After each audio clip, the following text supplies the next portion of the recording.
ఓ భగవంతుడా, నువ్వు ఎలాంటి కష్టం పెట్టినా సరే నేను తట్టుకోగలను. కానీ ఒకే ఒక కోరిక, మీనాక్షి మెళ్ళలో తాళి కడితే అది నా కొడుకే కట్టాలి. అది నెరవేర్చు స్వామి. నాతో గొడవ పడి ఇంటికి కూడా రాకుండా చెడ్డ వెధవులతో తిరుగుతూ ఉన్నాడు బయట. వాడికి మంచి బుద్ధి నువ్వే ప్రసాదించాలి. కాపాడు స్వామి.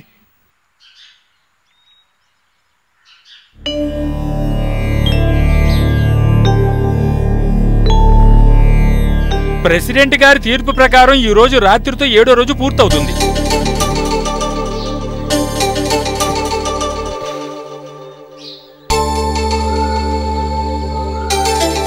నేను చెప్పొచ్చేది ఏంటంటే, ఒకరి ఫోటోలు మరొకరికి చూపించి పెళ్లి జరగడానికి దారి చేసేవాడు బ్రహ్మలాంటి వాడే. అప్పుడు బ్రహ్మ ఎవరు? ఆ పోస్ట్ మ్యాన్ విశ్వేశ్వరరావా? పెళ్లి కాని అమ్మాయిల పేర్లన్నీ డైరీలో రాసుకుని పెళ్లి కొడుకుని చూడటానికి? వాడు బ్రహ్మ కాదు, బొమ్మన్నా. ఎందుకురా సంబంధం లేకుండా మాట్లాడతావు? ఆ పాపాతిని మనసులో ఉంచుకొని లేనిపోని విషయాలు కనుక నువ్వు మాట్లాడావో. నా పాపాతి గురించి నువ్వు మాట్లాడకన్నా. నా పాపాతి శీలం పోయింది, నన్ను చేసుకో అంటుంటే నీకెప్పుడు చెప్పలేదన్నా. ఇక కంట్రోల్ చేసుకోవడం నా వల్ల కాదు, దాన్ని పాడు చేసి. ఓ ఏమన్నా పాడు చేసి? మరేంటి, నేను పాడు చేస్తేనే కదా ఆ ప్రెసిడెంట్ అమ్మాయిని నాకు ఇచ్చి పెళ్లి చేసేది. అరే యదవా, ఆ అమ్మాయి అరవంలో మాట్లాడితే నువ్వు తెలుగులో తప్పుగా అర్థం చేసుకుంటున్నావురా. అలాగంటవా? అలా కాకపోతే ఇంకేమిట్రా? అది ఆడవాళ్ళు అతి భద్రంగా దాచుకుంటారు. అదేంటి? అదిరా శీలం. దాన్ని పోగొట్టావని అమ్మాయి అంటుందంటే నువ్వు రేప్ చేసినట్టు లెక్కరా? అయ్యి బాబోయ్, ఆ పాపాతిని నేను అంతవరకు అంటుకోలేదు, ఏ తప్పు చేయలేదు. అయితే నువ్వు కూడా అలాగే చేసావా? ఓవర్గా మాట్లాడుకు, పళ్ళు రాలిపోతా. అది కాదు, ఆ రోజు మంచం మీద పడినప్పుడు నీకు తెలియకుండా కాదన్నా. నిజంగా నువ్వు ఏ తప్పు చేయలేదంటే తను వదిలిపెట్టకూడదన్నా, పగ తీర్చుకోవాలి. పగ తీర్చుకోవాలా? అవును, తన మెడలో తాళి కట్టి జీవితాంతం ఏడిపించే తీరాలి. ఏంటేంటి? అదేనా, దెబ్బకు దెబ్బ తీయాలంటే ఇలాగే చేయాలి. నీ సలహాలు సంప్రదింపులు నాకేమీ అక్కర్లేదు, కానీ ఏం చేయాలో ఎలా చేయాలో నాకు తెలుసు.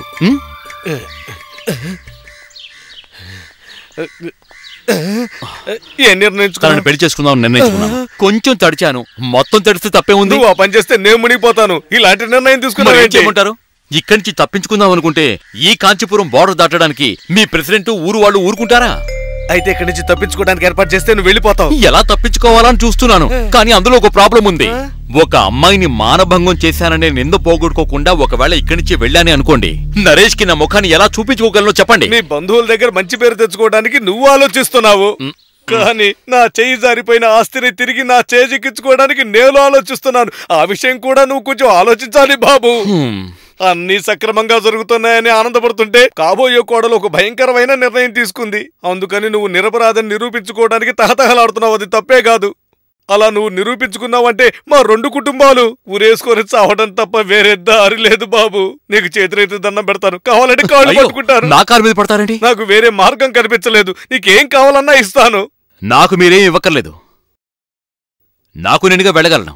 నా పట్టుదల వల్ల ఎవరూ బాధపడకూడదన్నది నా ఉద్దేశం. నీది నిజంగా చాలా మంచి మనసు బాబు. మరైతే ఆ ప్రెసిడెంట్ నన్ను ఆపడు కదా? ఎవ్వరూ నిన్ను ఆపరు. మన ఊర్లో జరిగే ఉత్సవాల్లో ఇది 7వ రోజు. స్వామివారి సన్నిధిలో అభిషేకం జరుగుతూ ఉంటుంది. దాన్ని చూడటానికి ప్రెసిడెంట్ ఊరి ప్రజలంతా కూడా అక్కడికి వెళ్తారు. ఈ రోజు రాత్రికి జాగ్రత్తగా నువ్వు వెళ్ళటానికి అన్ని ఏర్పాట్లు నేనే దగ్గరుండి చూసుకుంటాను. సరే, రాత్రి కలుస్తాను. సరే. భగవంతుడా. ఏంటి బావా, వాడేం చెప్పి వెళ్ళాడు? బామ్మర్ది, మనం అనుకున్నదంతా జరుగుతుంది. నేను సూపర్ గా వాడి దగ్గర డ్రామా ఆడాను. అందుకని ఈ రోజు రాత్రి ఇక్కడి నుంచి వెళ్ళిపోవడానికి నిర్ణయించుకున్నాడు. వాడి చెల్లెలు బావ ఇక్కడే ఉన్నారు. వాడు మళ్ళీ తిరిగి వస్తే రారా. బావా బావమర్దులు పాము ముంగిసలాంటి వాళ్ళు. ఈ రహస్యాన్ని ఎవరికి చెప్పకు. నీ చెల్లెలు కామాక్షి కూడా అస్సలు చెప్పకూడదు, అర్థమైందా? ప్రామిస్.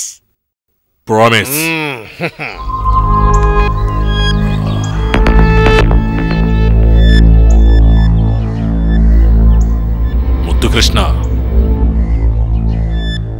ఆ అర్జున్ ఈ రోజు రాత్రి ఊరు వదిలి వెళ్ళిపోతున్నాడు. వెళ్ళినవాడు ఎట్టి పరిస్థితుల్లోనూ తిరిగి రాకూడదు. ఏంటి ముద్దు కృష్ణ, నేను చెప్పింది అర్థమైందా?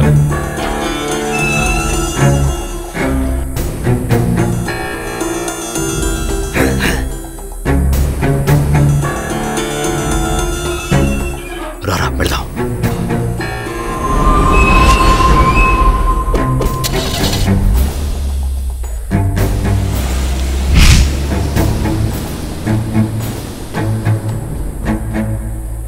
ముద్దు కృష్ణ,